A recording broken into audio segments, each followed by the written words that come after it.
Supreme Admiral Thexmar of the Galactic Defense Coalition stared at the tactical display with 4 of his 8 eyes, while the others tracked the incoming status reports. Each update painted the same grim picture. The entropy swarm had consumed 14 solar systems in the past month, converting matter into pure destructive energy as they swept through the galaxy's outer rim. Admiral, his tactical officer reported, mandibles clicking with stress. The 4th Fleet has been completely absorbed. The vegan defense call lasted 17 minutes. The Centaurian shield wall, 8 minutes. Thexmar's exoskeleton plates shifted with resignation. 300 species had united to form the coalition, pooling their most advanced technologies and greatest military minds. None of it mattered.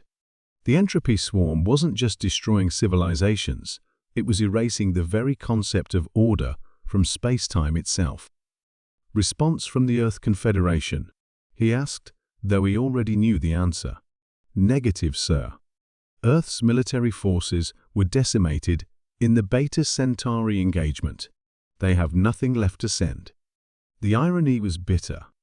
Humanity, the species that had solved the galaxy's greatest diplomatic crises and designed the coalition's most effective strategies, couldn't help when it mattered most.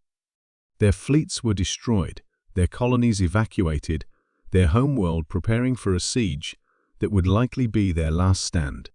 Sir, the communications officer interrupted incoming transmission from Earth. Emergency frequency. Put it through. The hologram materialized, showing not the expected military commander or political leader, but Dr. Elena Vasquez, director of Earth's Historical Preservation Project. Her lab coat was stained with what looked like quantum flux residue, and her eyes held the manic gleam of someone who had worked 72 hours straight. Admiral Thexmar, she said without preamble, Earth is sending help. Dr. Vasquez, with respect, our intelligence indicates Earth has no remaining military assets. Not military assets, she interrupted. Heroes. Thexmar's confusion rippled through his neural network. I don't understand. The entropy swarm isn't just a physical threat, it's an existential one. It doesn't just destroy matter, it destroys the stories, the legends, the meaning that holds civilizations together. We've been fighting it wrong. The display behind her showed a massive underground facility filled with quantum reconstruction chambers and temporal displacement fields. But what caught Thexmar's attention were the figures emerging from the chamber's humans, but somehow more than human. Admiral, meet the Earth Historical Reconstruction Corps. A tall woman with steel-gray hair stepped forward, her uniform bearing the insignia of an ancient Earth naval power. Her presence radiated authority that made hardened coalition veterans unconsciously straighten their postures.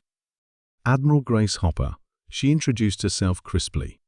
I've been briefed on your computational warfare challenges. Your targeting algorithms are inefficient. Behind her, a figure in medieval armor examined a holographic display of entropy swarm tactics with analytical precision. Sun Tzu, the man said simply, your defensive formations assume conventional warfare. This enemy requires unconventional thinking. How is this possible? Thexmar whispered. Dr. Vasquez smiled grimly. Quantum consciousness, reconstruction.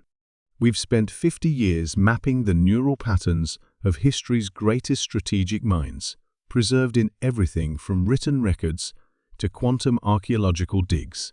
When the galaxy's survival is at stake, we don't send soldiers, we send legends. More figures appeared. A woman whose very stance suggested she had never met a problem she couldn't solve. Marie Curie. Your energy weapons are based on crude fusion principles. I can improve their efficiency by 3,000%.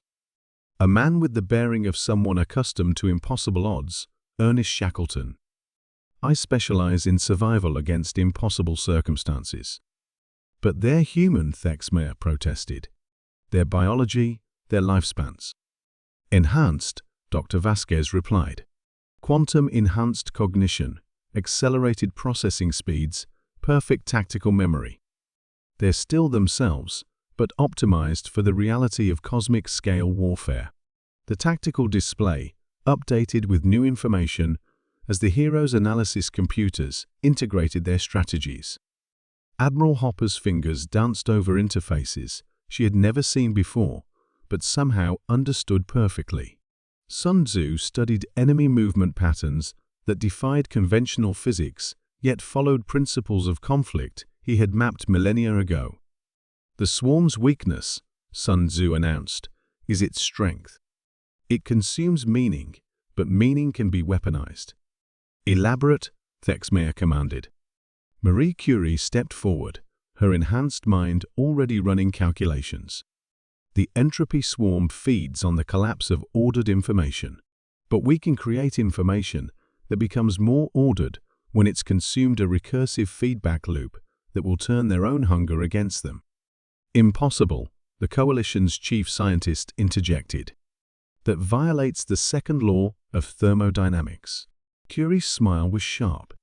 I've been violating supposed physical laws my entire existence. Watch and learn.